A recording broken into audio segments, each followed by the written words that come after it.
Lalu keesokan harinya, Keke membuat ulah. Ia menaiki sebuah kuda, namun ia sendiri tidak dapat mengendalikannya, yang menyebabkan kekacauan di seluruh pasar.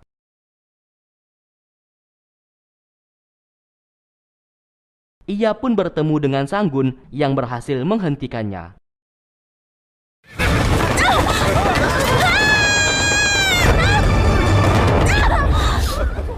Sesaat, Lisan langsung tersadar apakah Sanggun adalah saudaranya, karena kekasih ayahnya tersebut bernama Sanggun Sin-er, sedangkan pria yang ia temui saat ini bernama Sanggun Huai. Lantas ia pun bertanya kepada Keke mengenai hal tersebut.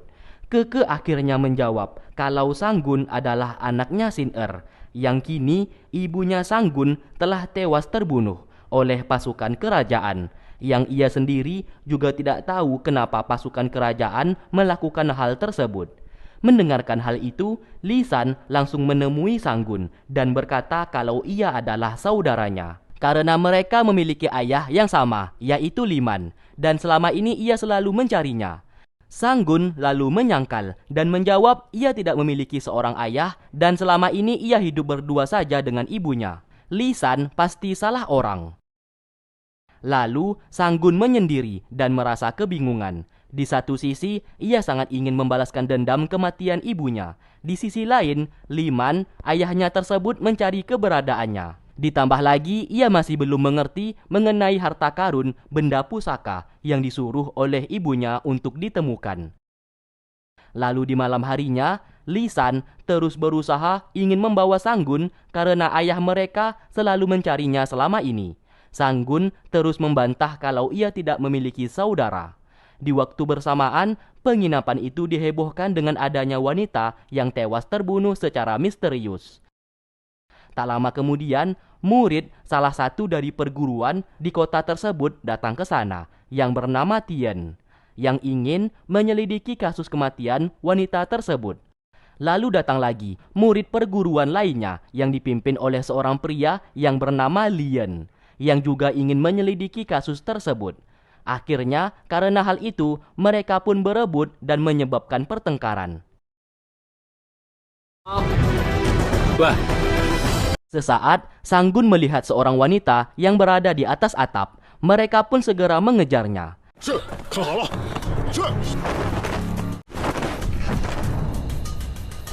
Namun sayang, Sanggun kehilangan jejak.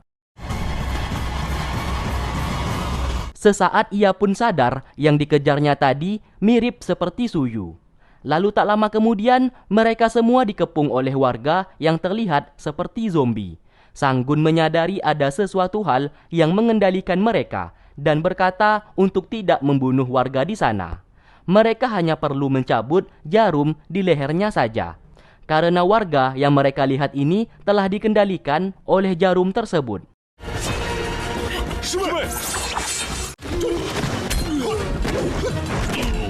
Karena tidak ingin membunuh, mereka pun berpencar untuk menyelamatkan diri. Lisan bersama Keke bersembunyi di sebuah tempat untuk menghindari para zombie tersebut. Namun sesaat, Keke diculik oleh seseorang dan disandra ke dalam goa. Ternyata penculik itulah yang membunuh wanita di rumah bordil dan mengendalikan para warga layaknya zombie. Penculik tersebut tertarik dengan wajah Keke dan ingin mengulitinya untuk dijadikan wajah miliknya. Sementara itu, Lisan mengabarkan kalau Keke telah diculik. Sanggun yang mendengarkan hal tersebut menjadi panik dan segera mencari. Setelah 1 harian mereka mencari, tetap saja keberadaan Keke tidak ketemu. Lisan memutuskan untuk masuk lebih dalam ke dalam sebuah desa. Di saat itu juga, Sanggun tak sengaja melihat Suyu dan segera mengikutinya dari belakang. Ternyata Suyu menyerang si penculik yang ia ketahui telah menculik Keke. Namun sayang, Sanggun justru menahannya karena berpikir Suyu adalah orang yang telah membunuh wanita di rumah bordil tadi malam. Alhasil, penculik itu pun segera kabur dari sana dan berhasil selamat. 害那些无辜女子的，哼！ Suyu menjelaskan kalau orang yang di hadapannya tadi adalah si penculik yang sebenarnya, bukan dirinya.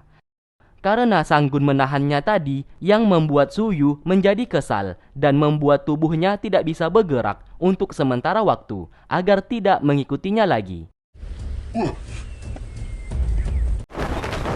喂，有没有人啊？ Singkat cerita, Sanggun menceritakan kepada Lisan kalau Keke diculik oleh seseorang yang memiliki kemampuan mengubah wajahnya menjadi siapapun. Keke yang saat ini diculik pasti akan diambil wajahnya. Mereka pun berencana menyamar menjadi wanita untuk mengumpan si penculik yang menginginkan wajah seorang wanita yang sangat cantik. 来来来， Lalu setelah itu, mereka berdua pun pergi ke pasar. Alhasil, semua pria mendekati karena mereka terlihat sangat cantik. 怎么没见过美女啊？ Siapa sangka rencana itu berhasil. Sanggun menyadari si penculik juga berada di sana dan sedang menggunakan wajah dari seorang wanita rumah bordil yang tewas terbunuh tadi malam. Mereka pun segera mengejar si penculik tersebut. 这边。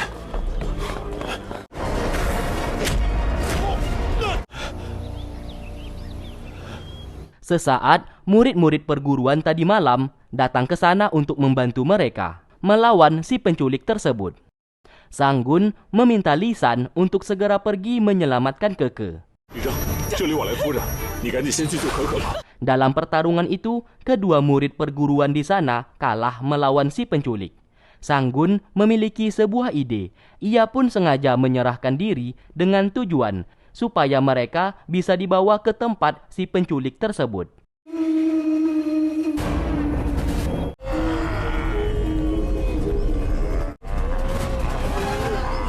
Sesampainya di sebuah tempat, si penculik itu ternyata seorang laki-laki dan menunjukkan wajah aslinya.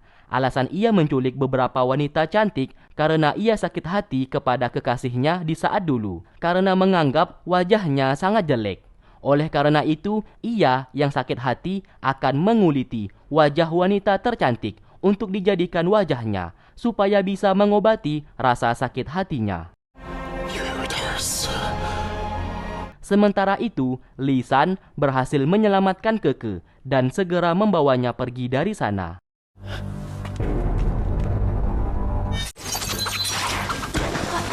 Di waktu bersamaan, kita diperlihatkan seorang pria yang bernama Han Jun. Ia diperintahkan oleh Kasim Go untuk mencari keberadaan Sanggun dan segera dibunuh. Keke akhirnya berhasil selamat dan pulang ke rumahnya. Sang ayah menjadi senang karena melihat hubungan Keke dengan Lisan semakin akrab. Lisan berkata kalau mereka sedang dalam bahaya dan membutuhkan bantuan untuk menolong Sanggun. Ayah Keke tentu saja menolak untuk membantu karena ia sangat tidak menyukai Sanggun. Kembali ke mereka, Sanggun berhasil melepaskan ikatan di tangannya dan segera menyerang si penculik tersebut menggunakan senjata dari ibunya. Ia juga berhasil melepaskan kedua temannya di sana.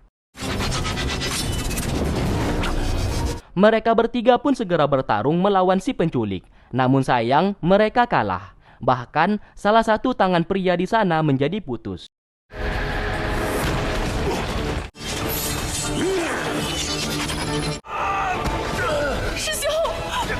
Tak lama kemudian, Suyu bersama pasukannya datang ke sana dan berhasil membunuh si penculik tersebut hingga tewas.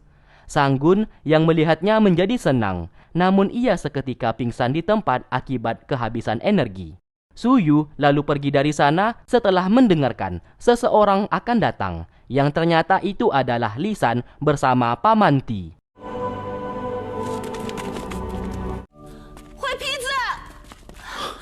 Akhirnya, Paman Ti membawa Sanggun secara paksa menggunakan kereta kuda untuk kembali menemui Liman. Sanggun yang telah sadar menjadi merasa heran kenapa ia bisa berada di sana. Ia pun berusaha kabur, namun usahanya selalu gagal. Di sana Paman Ti menjelaskan kalau Liman, ayahnya tersebut, selalu mencari keberadaan ibunya beserta dirinya. namun tetap saja tidak ketemu. Kali ini, ia tidak akan menyia-nyiakan kesempatan untuk membawa Sanggun kembali. 相信要找一个人找了20年都找不到。 Di waktu bersamaan, Kasim Go memberikan informasi kalau Sanggun telah berhasil ditemukan oleh Pamanti yang sebentar lagi akan dibawa pulang. Putri Dean meminta ia melakukan apapun untuk menyingkirkan Sanggun. Lalu, Kasim Go memberikan perintah kepada Han Jun untuk jangan membunuh Sanggun karena ia tahu Sanggun menyimpan peta harta karun, benda pusaka, dan ia menginginkan benda pusaka tersebut. Meskipun Putri Dean menyuruhnya untuk membunuh Sanggun, namun ia tidak akan melakukan hal tersebut sebelum mendapatkan benda pusaka itu. Mereka pun telah tiba di rumah. Liman begitu bahagia bisa melihat Sanggun. Namun sayang, Sanggun tidak peduli dan tidak menganggapnya sebagai ayah. Terlihat Putri Dean seperti sangat tidak suka akan kehadiran Sanggun di sana. Lalu, Liman memerintahkan Pamanti untuk mengirim undangan ke semua orang di dunia persilatan karena ia hendak meresmikan Sanggun sebagai anaknya. Dan kedepannya ia akan mewariskan jurus pisau terbang kepada Sanggun. Putri Dean lalu datang ke sana dan tidak setuju karena putra mereka adalah Lisan dan Lisan yang berhak mewarisi jurus tersebut. Liman menjelaskan, Lisan tubuhnya sangat lemah karena ia terlahir prematur. Jurus pisau terbang tidak bisa diwariskan kepadanya. Hanya Sanggun yang berhak menerima jurus tersebut. Lalu kita dibawa ke sebuah perguruan yang bernama Kuil Putih yang ternyata dipimpin oleh Suyu.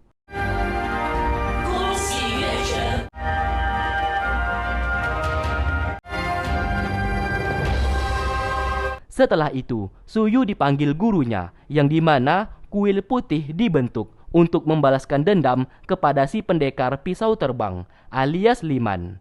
Gurunya mengingatkan Suyu harus membunuh Liman karena di saat dulu Liman sempat berduel dengan ayah Suyu yang mengakibatkan ayahnya tersebut kalah dan tewas terbunuh.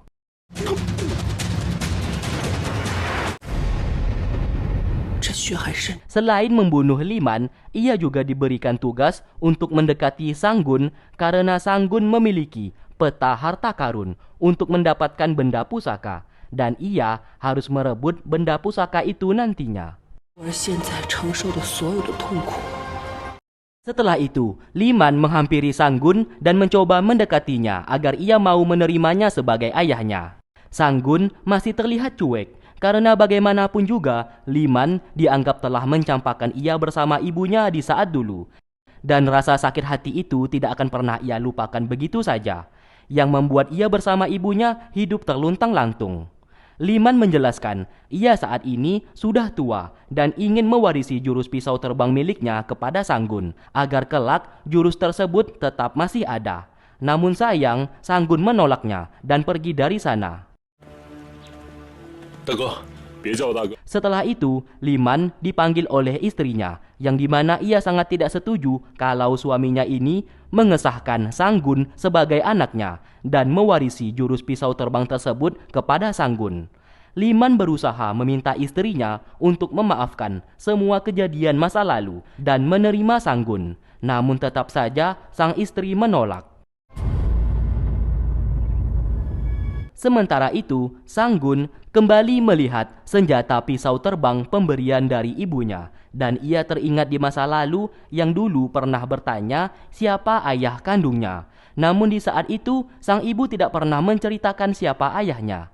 Lalu ia kembali membuka kantong kecil tersebut dan berusaha untuk memahami tulisan di kantong itu. Namun tetap saja ia bingung dan tidak mengerti apa-apa. Di malam harinya, Liman memberikan sebuah kitab bela diri, yaitu jurus pisau terbang, supaya Sanggun segera mempelajarinya. Sesaat, Liman menunjukkan sedikit kekuatan dari pisau terbang yang membuat Sanggun sangat terkejut dan tidak berkedip sama sekali.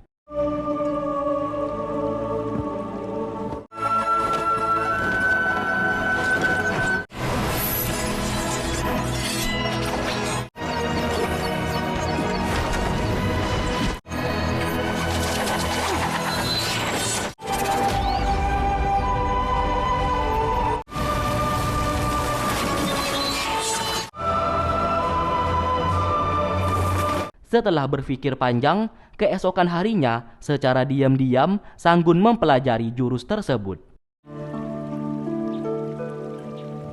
Keke yang melihat itu merasa takjub karena tidak seperti biasanya Sanggun mau melakukan hal itu. Ia pun memberikan ide agar bertarung bersama Lisan supaya jurus pisau terbang yang ia pelajari saat ini bisa jauh lebih efektif dan ia pun akan bisa cepat menguasainya. Sanggun lalu bertarung melawan Lisan untuk teman latihannya.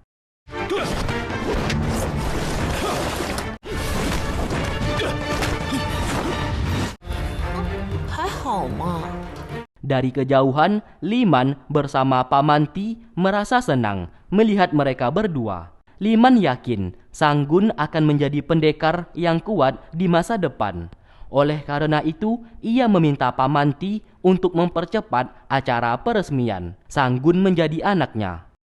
Lalu, di saat itu juga, Suyu mencoba membunuh Liman.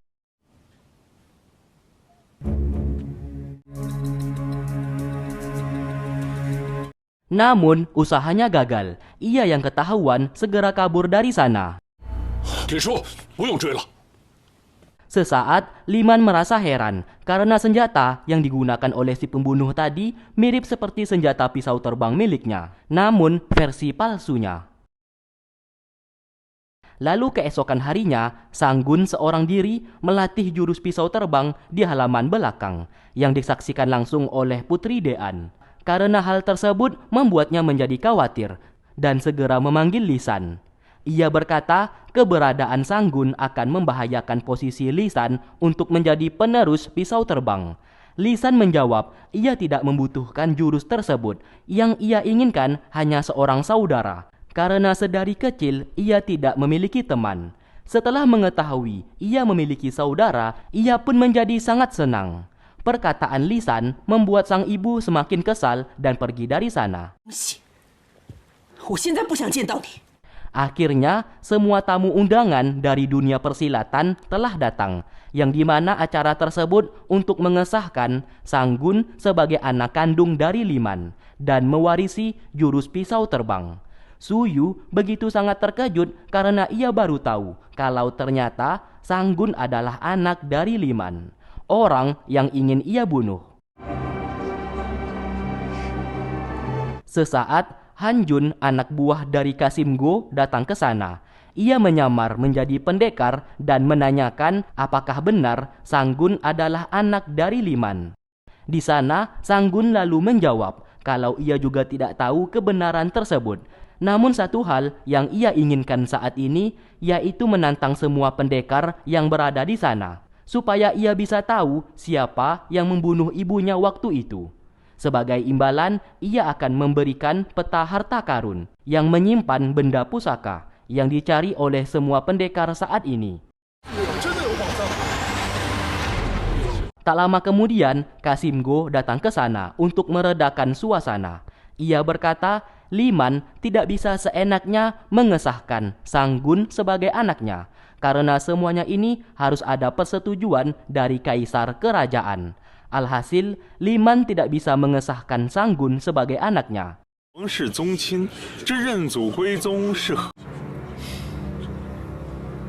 Setelah Kasim Go pergi, Sanggun juga pergi dari sana. Namun ia dihadang oleh semua pendekar untuk merebut peta harta karun dari tangannya. Tidak ingin anaknya terluka, Liman lalu mengeluarkan jurus pisau terbang dan berhasil memukul mundur setiap pendekar yang mencoba menyerang anaknya.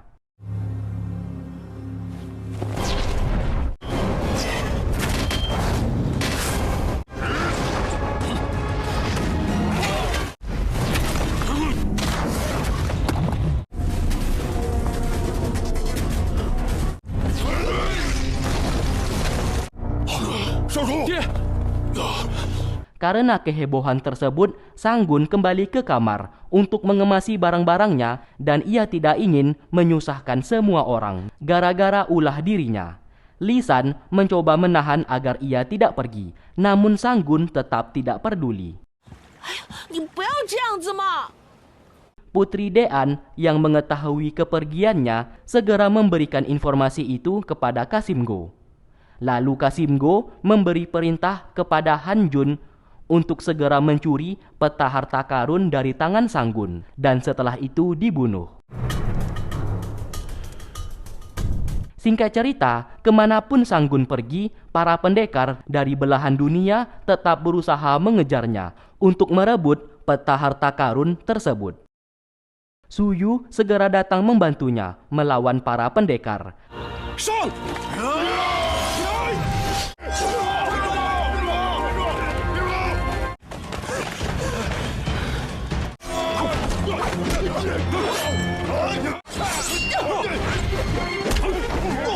Namun sayang, Sanggun terlempar dan jatuh ke jurang. Melihat hal itu, tanpa disadari, Suyu juga ikut melompat untuk menyelamatkannya. Liman yang datang ke sana menjadi sangat bersedih karena mengira anaknya telah tewas. Mereka berdua pun masih bergelantungan di atas ranting pohon. Sanggun segera melepaskan tangannya supaya Suyu tetap selamat.